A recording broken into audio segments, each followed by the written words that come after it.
Masalahnya poin pertama, poin ke-1, poin kedua sudah saya bantah dari kamu. Iya, bantah kosong. Giliran saya bertanya, kamu sanggup nggak kalau saya bertanya? Bantah kosong. Kalau saya bertanya, kamu sanggup nggak? Bantah kosong. Kalau saya bertanya, kamu Bantah, malu dia, malu. Bantah kosong. Tengoklah teman-teman. Dia mau bertanya. Kenapa dia mau bertanya? Karena dia sudah terjebak dengan kebodohannya sendiri.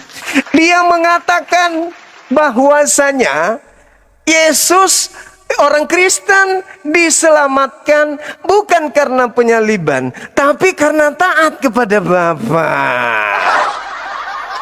Mana perintah Bapa agar Yesus disalib? Sampai Yesus tidak kemudian lari dari penyaliban. Ada perintahnya? Tidak ada perintahnya.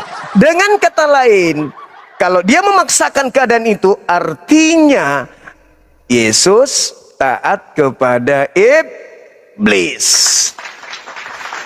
Maka tema ini menghasilkan bahwa orang Kristen harus berterima kasih kepada titik-titik S. Sebab ternyata Yesus pun taat kepada yang menginginkan penyaliban, yaitu iblis.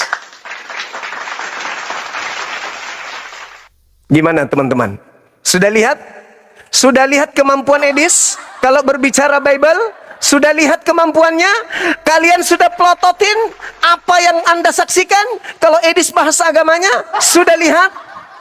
Halo Zuma. Sabar, sedikit lagi.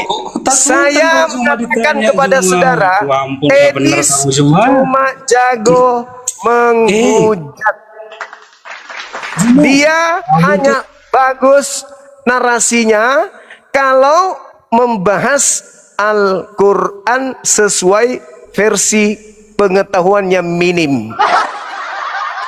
Kalau dia ulik-ulik terjemahan, situ dibahas, lalu kemudian ditafsirkan seenak perutnya, barulah sakti kelihatannya.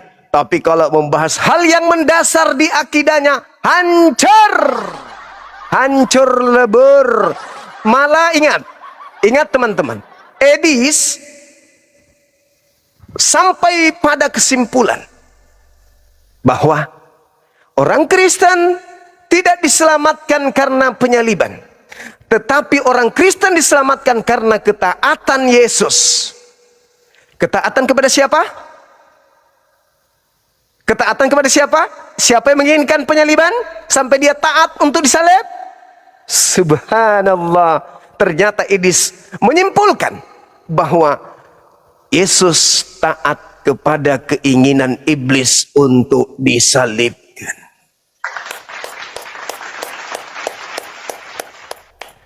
Oke, saya kira cukup. Terima kasih moderator. Sudah cukup itu bagi dia, bagi pelajaran untuk dia, bahwasanya rupa-rupanya untuk membahas akidah Islam, dia harus mempertahankan akidahnya dulu. Jangan membahas tentang Islam, akidah kekristenan hancur lebur. Itulah yang terjadi saudara-saudara sekalian. Kenapa kita tidak menerima pertanyaan dari, kita sudah tahu dia, bagaimana karakter dia ketika membahas Al-Quran.